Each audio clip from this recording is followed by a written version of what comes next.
Vamos prosseguir com a análise exploratória dos dados, agora visualizando as variáveis categóricas. É sempre bom fazer essa distinção entre variáveis categóricas e numéricas, porque nós temos gráficos diferentes dependendo do tipo da variável. Não precisa dedicar muito tempo no início ainda fazendo essa distinção. Utiliza como ponto de partida isso aqui, ó, o info. Aqui eu tenho o tipo de dado para cada variável, o que foi definido pelo interpretador da linguagem Python. Não significa que ele vai acertar em todos os casos, mas eu posso usar como ponto de partida. E então, à medida que eu vou compreendendo cada variável, depois eu posso aplicar transformações conforme necessário. Ok? Pois bem, com base nisso, observe o que eu vou fazer aqui. Eu quero as variáveis, as colunas que são do tipo categórico, ou seja, do tipo object em Python. Então eu faço o seguinte, eu pego todas as colunas do meu data frame. Então ele vai pegar o nome de cada coluna. Eu tenho que pegar o valor para que eu tenha o nome exato de cada coluna. Eu converto esse resultado para uma lista em Python. Eu então filtro a lista e busco somente as variáveis que estão no índice de 3 a 12. Por que o índice de 3 a 12? Conta aqui junto comigo, hein? Índice 0, índice 1, índice 2, opa, índice 3. Desce e eu vou até o índice 12. Aí você vai dizer, não, você foi até o índice 11. Não, observe atentamente. Agora conhecimento de linguagem Python. Se você fez os 5 primeiros capítulos do curso gratuito de Python, isso aqui não é novidade. Lá na indexação, eu tenho que dizer que eu vou até 12, porque o 12 é exclusivo. Ou seja, a linguagem Python desconsidera o 12 e busca o índice imediatamente anterior. Por isso que eu estou indo de 3 a 12. Exatamente o que eu tenho aqui. É um detalhe, mas você sabe, não é? O detalhe faz toda a diferença. Então, executa. Veja que eu tenho as variáveis de gender até last new job. Vamos conferir para ver se fizemos certo. Vem aqui, ó. Ver se eu não tenho exatamente essas variáveis. Funcionou, não é? Perfeitamente. É só como curiosidade, tem um exercício no curso gratuito de Python Fundamentos que nós colocamos exatamente essa indexação, algo parecido com isso, né? E é incrível como os alunos têm dúvida. Eu explico na aula. Olha, o 12 é exclusivo, então ele vai até o índice imediatamente anterior. Aí a pessoa vai fazer o exercício, o resultado não é como esperado, aí abre chamado com suporte da SA. Ó, tá errado o exercício. Não, tá errado não, é que você não assistiu a aula com atenção. É por isso que você não conseguiu identificar o exercício. Interessante, não? Pois bem, segue adiante. Agora vamos para o plot. Tamanho da figura, isso aqui é o que eu chamo de área de plotagem, ok? Já vou executar a célula, fica bem mais fácil você compreender. Aguarde alguns instantes, veja que eu estou criando aqui os gráficos, um gráfico para cada variável categórica. Tudo isso aqui, onde estão os gráficos, é o que eu chamo de área de plotagem. Na nomenclatura do Matplotlib é o que nós chamamos de figura. E aí eu coloco as dimensões, altura e largura da figura total, que é a área de plotagem. Dentro dessa área, eu vou criar os gráficos do tipo countPlot. Por que countPlot? Porque eu vou contar os elementos de cada categoria, de cada variável categórica. Lembra que nós fizemos isso aqui? Sobe um pouquinho. Aqui está. Eu não tenho esse count? Então, eu vou criar um countPlot.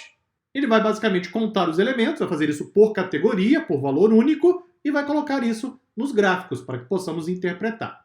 E é isso que eu tenho. Eu crio a figura, depois as colunas com as variáveis categóricas. Eu coloquei aqui para você, só para você entender essa notação. Tem um contador, eu então faço um loop, agora é programação Python. Faço um loop pela lista de colunas. Eu atualizo o contador, eu preparo o subplot, que aí é uma área com cada um dos gráficos. No subplot, eu insiro o countplot. Sendo que, se tiver valor NA, eu preencho com NaN, ok? Isso é só para poder visualizar a variável. Mais tarde, nós vamos identificar e resolver o problema de valor ausente. Eu ainda estou explorando os dados, eu tenho que conhecer os dados, até para saber se tem ou não valor ausente, como veremos mais na sequência. Depois eu coloco o título para cada um dos gráficos, eu então coloco os patches. Esses patches são, na verdade, as anotações. Isso aqui, ó, esses números que aparecem no topo de cada coluna. Isso aqui que nós chamamos de anotação, na verdade são patches que nós colocamos no gráfico. Aliás, vale aqui uma outra observação. Veja que é muito conhecimento, é isso mesmo. Tem que estudar, aprender, se desenvolver. Aqui nós estamos criando um gráfico usando o conceito de gramática dos gráficos. Cada gráfico é, na verdade, um conjunto de camadas. Então eu coloco uma primeira camada, que é a figura. Isso aqui, na verdade, é a área onde eu vou desenhar o gráfico. Dentro daquela área eu vou inserir vários gráficos. Coloquei mais uma camada. Dentro de cada gráfico eu vou colocar o título. Opa, mais uma camada. Vou colocar agora as anotações. Mais uma camada e assim por diante. Por último, ajustamos o layout e aí eu tenho cada um dos gráficos. Nós vamos interpretar juntos. Eu espero que você tenha lido o dicionário de dados. De qualquer forma, eu coloquei aqui o dicionário em um editor de texto, ok? Coloquei com a descrição em inglês propositalmente. Ah, mas eu não sei inglês. Então abre um tradutor de inglês agora aí no seu navegador. Tem trocentos tradutores na internet. Recomendo o Google Translator, que é muito bom. E traduz, aproveita e já aprende inglês por tabela também, porque é importante para o trabalho em ciência de dados. Isso aqui é basicamente o nosso dicionário de dados. Eu vou fornecer esse arquivinho para você junto com o Jupyter Notebook, ok? Pois bem, vamos agora interpretar as variáveis que, aliás, são bem simples de serem interpretadas. Primeiro eu tenho o gender, que é o gênero. O que eu tenho? A maioria dos candidatos é do sexo masculino. Eu tenho uma série de registros NaN, ninguém informou o gênero. Eu tenho registros de pessoas do sexo feminino e tenho ainda outro gênero. Lembra que nós tínhamos visto aqui em cima? Gender, eu tenho 3 valores únicos. Então eu tenho masculino, feminino e outro. O NaN é a falta de alguma coisa, exatamente o valor ausente. Uma pergunta agora para você. Isso aqui é um trabalho de interpretação. A organização dessa variável faz sentido? Estamos falando de um dataset com candidatos que se inscreveram para um treinamento. Basicamente, eles querem lá aprender sobre Big Data, ciência de dados, e a empresa quer saber se ele está fazendo um treinamento porque ele quer trabalhar na empresa ou se está só aproveitando ali o aprendizado para ir para o mercado e conseguir uma outra oportunidade. O que você acha dessa organização? A grande maioria dos profissionais que trabalham em tecnologia, ciência de dados é tecnologia, é do sexo masculino. Ou seja, isso aqui está muito aderente com aquilo que nós vemos na realidade. Se por acaso eu tivesse uma organização muito diferente, é algo para você, no mínimo, questionar. O seu trabalho enquanto analista é questionar o tempo inteiro, de fato. Né? Imagine que eu tivesse, por exemplo, muitos registros com o gênero outro. Esse gênero outro representa realmente um outro gênero? Foi um erro na hora de coleta dos dados? Tem alguma outra coisa que eu não sei ainda? Eu tenho que questionar isso o tempo inteiro. Nesse caso, a variável gênero está bastante coerente. Vamos para a próxima. Isso aqui é o nível relevante de experiência. Veja que a maioria tem alguma experiência. E eu tenho, claro, registros de pessoas que não tiveram nenhuma experiência prévia. Isso aqui faz sentido? Provavelmente sim. Se a pessoa vai fazer um treinamento mais avançado de cientista de dados, provavelmente já tem alguma experiência, mesmo que não tenha sido na área de ciência de dados, mas já tem alguma experiência em análise. Então, a variável parece estar coerente também. Vamos para a próxima.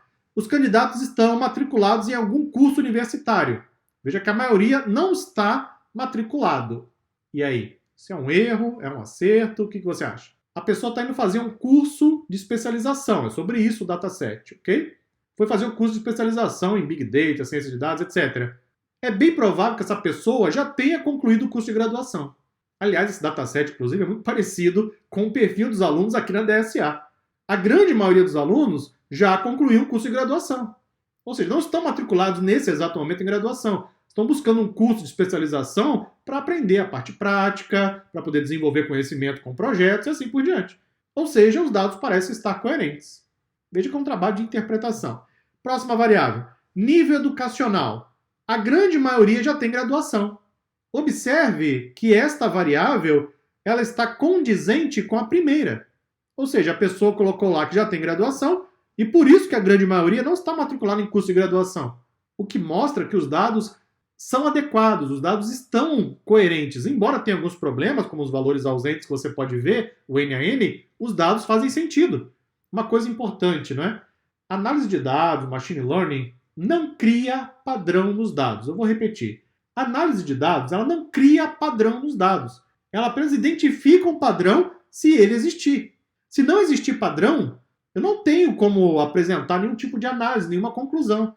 Por isso que estamos fazendo aqui é um trabalho tão importante que muitos negligenciam. O que não é o seu caso, que você está fazendo um curso aqui comigo na DSA. Muito obrigado e já continuamos na próxima aula.